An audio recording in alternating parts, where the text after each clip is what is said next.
नमस्कार दोस्तों, मेरा नाम है महेश और आपका स्वागत है आपके अपने चैनल भक्ति रस पर। मेरी पिछली वीडियो जिसमें मैंने शिरडी कैसे जाएं, त्र्यंबकेश्वर कैसे जाएं, कैसे आसानी से दर्शन करें, उस वीडियो को अपना प्यार देने के लिए बहुत बहुत शुक्रिया।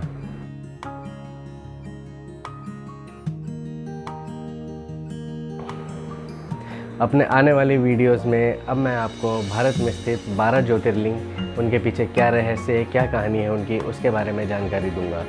आज हम शुरुआत करेंगे सबसे पहले ज्योतिर्लिंग जो कि हैं श्री सोमनाथ जी, जो कि गुजरात में स्थित है, उसके बारे में।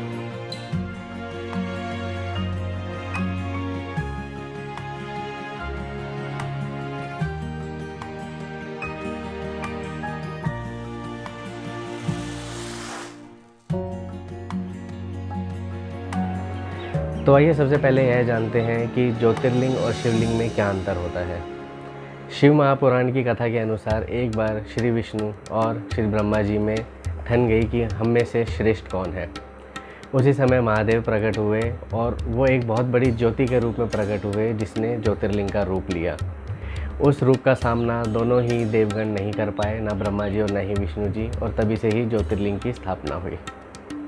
शिवलिंग जो होता है वो मानव द्वारा निर्मित होता है, जबकि ज्योतिर्लिंग जो होता है उसमें प्रभु स्वयं प्रकट होते हैं और वो बनाया नहीं जाता, किसी मानव द्वारा निर्मित नहीं होता।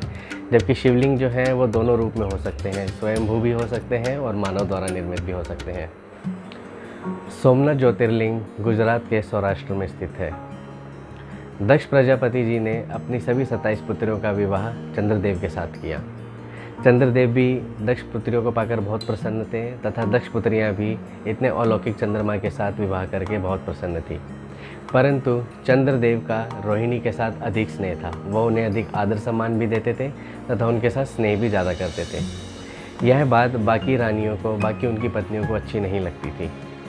सभी पुत्रियां दक्ष प्रजापति के पास गई और उन्हें अपनी व्यथा सुनाई। इस पर दक्ष प्रजापति चंद्रमा से बात करने गए और उन्हें बोले, हे कलानिधे, तुम इतने उच्च कुल में जन्म लिए हो, तुम्हारा व्यवहार इतना निर्मल है, परंतु तुम यह सौतेला व्यवहार अपनी बाकी पत्नियों के साथ क्यों कर रहे हो? एक तरफ तुम रोहिणी से इतना स्नेह करते हो और बाकी अपनी 26 पत्नियों से तुम वैसा स्नेह नहीं करते और उन्हें उतना आदर भी नहीं देते हो, इसका क्या कारण है? फिर उन्होंने चंद्रमा को यह भी कहकर समझाया कि मैं तुमसे आशा करता हूँ कि तुम अब अपना व्यवहार सुधारोगे और सबके साथ एक समान व्यवहार करोगे। उन्होंने चंद्रमा को ऐसा दुर्व्यवहार करने के दुष्परिणाम भी बताए। उन्होंने बताया कि जो ऐसा करता है उसे नरक की प्राप्ति होती है, किसी का दिल दुखाना अच्छी बात नहीं है, और मैं आपसे आशा करता हूँ कि अब आप सबसे सम्मान व्यवहार करेंगे। ऐसा कहकर दक्ष प्रजापति वहाँ से चले गए। परंतु चंद्रमा के बर्ताव में कुछ भी सुधार नहीं हुआ। वो अभी भी रोहिणी को ही पूछ रहे थे, रोहिणी को ही सारा सम्मान दे रहे थे।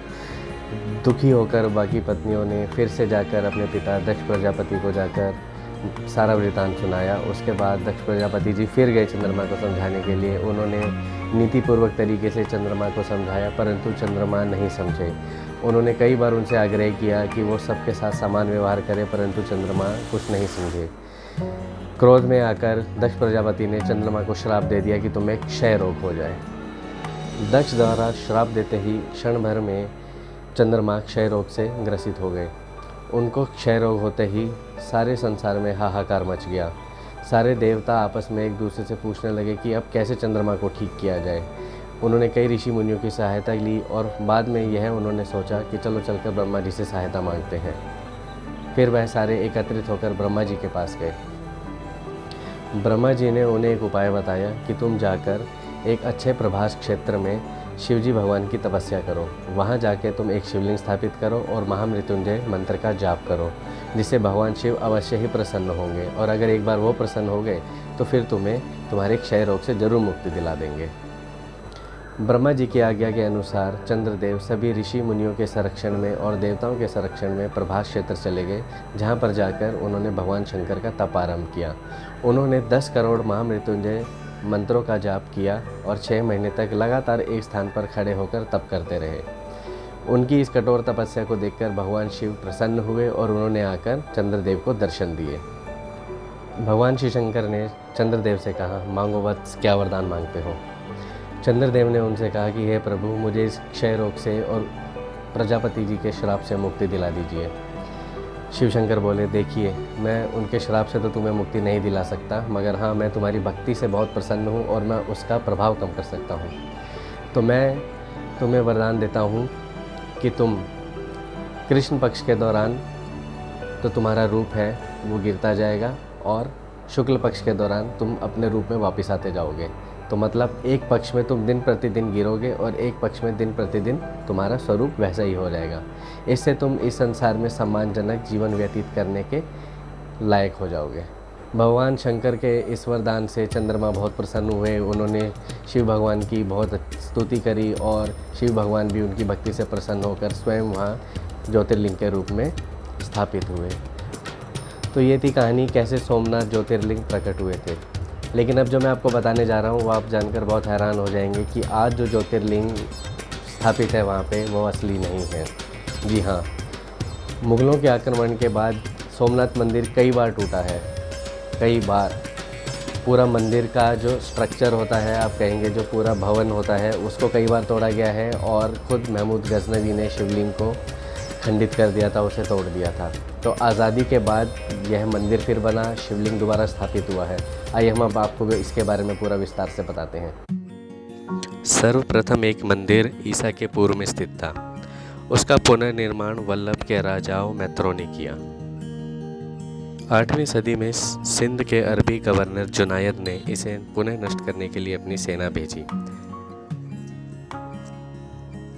815 ईस्वी में तीसरी बार फिर इस मंदिर का निर्माण किया गया।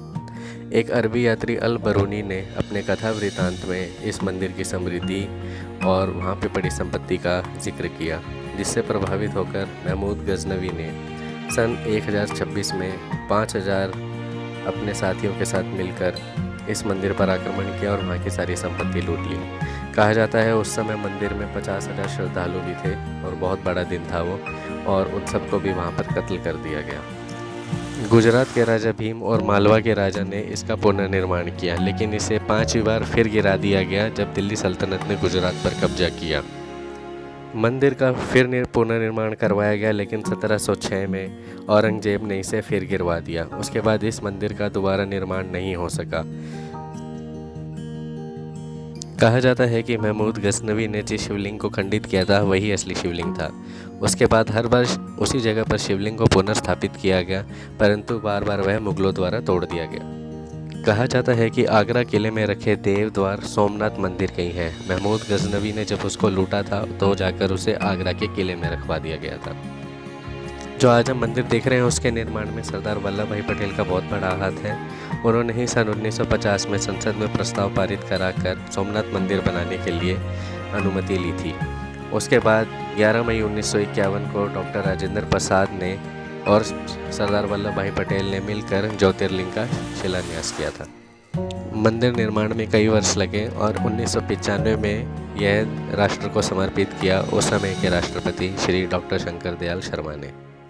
मंदिर के दक्षिणी द्वार पर एक स्तंभ है जिस पर एक तीर का निशान बना हुआ है, और यह तीर दक्षिण दिशा की तरफ है, जो यह दर्शाता है कि मंदिर के दक्षिणी भाग से दक्षिणी ध्रुव के बीच में कोई भी भूभाग नहीं है, अर्थात बीच में सारा समुद्र ही समुद्र है। इस स्तंभ को कहते हैं बाण स्तंभ। आप ये देख सकते हैं कि आज ज्योतिर्लिंग कैसा दिखता है, बहुत ही मनमोहक दृश्य है, दर्शन कर सकते हैं आप इस फोटो में। और ये है आज के मंदिर का ढांचा या भवन। तो दोस्तों, इस वीडियो के माध्यम से आपको पता चला होगा कि क्या इतिहास रहा है इस मंदिर का, इसे कितनी बार तोड़ा गया है, कितनी बार बनाया गया है। परंतु जैसा कि हम सब जानते हैं कि अंत में धर्म की ही विजय होती है, और धर्म की विजय हुई। यह मंदिर आज हम सबके सामने है, जहां हम जाके चैन सुकून से दर्शन कर सकते हैं। Archaeological survey of India ASI ने वह स्थान ढूंढ निकाला था कि जहाँ पर असली शिवलिंग था, और क्योंकि वो खंडित हो चुका था तो वहीं पर डॉक्टर राजेंद्र प्रसाद ने नया शिवलिंग स्थापित करके, जिसको हम ज्योतिर्लिंग कहते हैं, शिलान्यास किया। तो आशा करता हूँ दोस्तों आपको ये वीडियो पसंद आया होगा। अब हम आपको अगले ज्योतिर्लिंग मल्लिकार्जुन की कहानी सुनाएंगे मेरे अगले वीडियो में। अगर आपको वीडियो अच्छा लगा हो तो मेरे चैनल को सब्सक्राइब कीजिए, इस वीडियो को लाइक कीजिए, और आपके कुछ डाउट्स हैं या कुछ कमेंट्स हैं तो मुझे कमेंट भी ज़रूर कीजिएगा। तब तक के लिए जय भोले बाबा की।